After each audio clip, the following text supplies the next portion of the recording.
नमस्कार, आप देख रहे हैं जन एक्सप्रेस और मैं हूं आपके साथ शुभांशु त्रिपाठी। महिलाओं को लेकर राहुल गांधी ने आखिर पुणे में ऐसा क्या कहा कि बीजेपी सांसद निशिकांत दुबे ने सीधे प्रियंका गांधी का नाम लेकर राहुल गांधी को ही सलाह दे डाली है। सियासत में भाई बहन की जोड़ी एक बार फिर चर्चा में है, लेकिन इस बार वजह है राहुल गांधी का महिलाओं की आजादी पर दिया गया बयान और बीजेपी सांसद निशिकांत दुबे का पलटवार। मामला पुणे के छात्रों की गूंज कार्यक्रम से जुड़ा हुआ है। यहाँ राहुल गांधी ने महिलाओं को भारत की सबसे बड़ी ताकत बताते हुए उनकी स्वतंत्र पहचान और अधिकारों की बात की थी। उन्होंने कहा कि महिलाएं केवल किसी की बेटी, पत्नी या मां के रूप में नहीं जानी चाहिए, बल्कि उनकी अपनी पहचान और अपने सपने हैं। राहुल गांधी ने मनुस्मृति का जिक्र करते हुए उसके उस कथित नियम की आलोचना की जिसके मुताबिक महिला को जीवन के अलग अलग चरणों में पिता, पति और पुत्र के अधीन रहने की बात कही गई है। राहुल गांधी ने इसे शर्मनाक बताया और कहा कि महिलाओं को अपनी जिंदगी की दिशा खुद तय करने की आजादी होनी चाहिए। राहुल गांधी ने यहाँ तक कहा कि भारत की सबसे बड़ी ताकत देश की करीब 70 करोड़ महिलाओं के अलग अलग सपने, अनुभव और कल्पनाएं हैं। अब राहुल गांधी का ये बयान आया ही था कि बीजेपी सांसद निशिकांत दुबे ने कांग्रेस और राहुल गांधी पर सीधा हमला बोल दिया। निशिकांत दुबे ने सोशल मीडिया पोस्ट में लिखा कि बहन प्रियंका गांधी आपसे ज्यादा समझदार हैं, उन्हें अपनी गद्दी दे दीजिए। यानी निशिकांत दुबे ने राहुल गांधी के बयान को सिर्फ महिलाओं के मुद्दे तक सीमित नहीं रखा, बल्कि सीधे कांग्रेस के नेतृत्व और गांधी परिवार की राजनीति पर सवाल खड़ा कर दिया।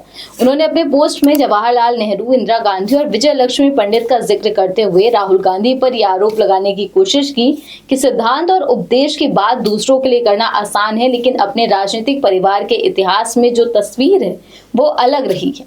अब यहाँ से एक असली राजनीतिक सवाल शुरू होता है कि क्या निशिकांत दुबे का ये हमला सिर्फ राहुल गांधी पर राजनीतिक तंज है, या इसके पीछे प्रियंका गांधी को राहुल के मुकाबले एक संभावित मजबूत राजनीतिक चेहरे के तौर पर पेश करने की कोशिश भी है, क्योंकि प्रियंका गांधी का नाम उत्तर प्रदेश की राजनीति से नया नहीं है। अगर प्रियंका गांधी को कांग्रेस की पूरी कमान मिले तो क्या बदल सकता है? राजनीतिक विश्लेषण में प्रियंका गांधी की सबसे बड़ी ताकत उनकी सीधी संवाद शैली, महिला मतदाताओं तक पहुंच और उत्तर प्रदेश से उनका पुराना राजनीतिक जुड़ाव मानी जाती है। वो 2019 में सक्रिय राजनीति में आई और 2022 के यूपी विधानसभा चुनाव में पार्टी के अभियान में प्रमुख चेहरा रही थी। हालांकि उस चुनाव में कांग्रेस केवल 2 सीटों पर सिमट गई और उसका वोट शेयर करीब 2.33% रहा। इसीलिए सिर्फ चेहरा बदलने से चुनावी तस्वीर बदल जाएगी, ऐसा कहना भी सही नहीं होगा। लेकिन 2027 की परिस्थिति अलग हो सकती है। आज यूपी की राजनीति में महिला वोटर बेहद महत्वपूर्ण हो चुकी हैं और राजनीतिक दल आधी आबादी को साधने की कोशिश में है। अगर प्रियंका गांधी को कांग्रेस की पूरी कमान मिलती है और वो यूपी में लगातार सक्रिय रहती हैं, तो वो कांग्रेस को एक स्पष्ट और आक्रामक विपक्षी चेहरा जरूर दे सकती हैं।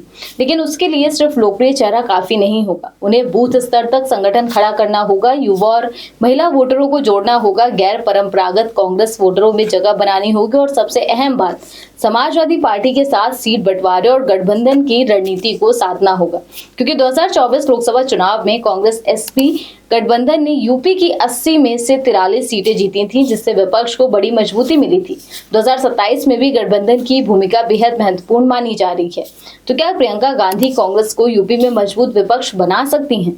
जवाब है कि संभावना जरूर है, लेकिन चुनौती बहुत बड़ी है। खैर, अब वापस आते हैं राहुल गांधी और निशिकांत दुबे की सियासी भिड़ंत पर। राहुल गांधी महिलाओं की स्वतंत्रता और अधिकारों की बात कर रहे हैं। बीजेपी से कांग्रेस की विचारधारा और इतिहास से जोड़कर पलटवार कर रही है और इसी बीच बहस के बीच प्रियंका गांधी का नाम अचानक कांग्रेस के नेतृत्व की चर्चा के केंद्र में आ गया है। यानी एक बयान ने 3 बड़े सवाल खड़े कर दिए हैं। राहुल गांधी एक महिला अधिकारों वाला एजेंडा कितना असरदार होगा? प्रियंका गांधी क्या कांग्रेस के लिए ज्यादा प्रभावी राजनीतिक चेहरा साबित हो सकती हैं? और तीसरा सवाल कि क्या 2027 में यूपी कांग्रेस की वापसी की कोई जमीन तैयार हो रही है? फिलहाल कांग्रेस यूपी में युवा वोटरों तक पहुंच बढ़ाने, संगठन को मजबूत करने और समाजवादी पार्टी के साथ गठबंधन की रणनीति पर काम कर रही है। लेकिन सियासत में सिर्फ बयान नहीं चलते, बूथ, संगठन, गठबंधन और वोटों का गणित चलता है। और 2027 का उत्तर प्रदेश चुनाव इस बात की अगली बड़ी परीक्षा होगी कि कांग्रेस सिर्फ सोशल मीडिया और भाषणों में मजबूत विपक्ष बनती है या जमीन पर भी अपना राजनीतिक अधिकार वापस खड़ा करती है। क्योंकि सवाल सिर्फ राहुल बनाम प्रियंका का नहीं, सवाल यह है कि गांधी परिवार का कौन सा चेहरा कांग्रेस को यूपी की सियासत में फिर से खड़ा कर सकता है। और बीजेपी के इस हमले के बाद अब नजर कांग्रेस के जवाब और प्रियंका गांधी की अगली राजनीतिक भूमिका पर रहेगी। फिलहाल आज इस खबर में बस इतना ही। ऐसी तमाम राजनीतिक खबरों को जानने के लिए आप देखते रहिए जन एक्सप्रेस। धन्यवाद।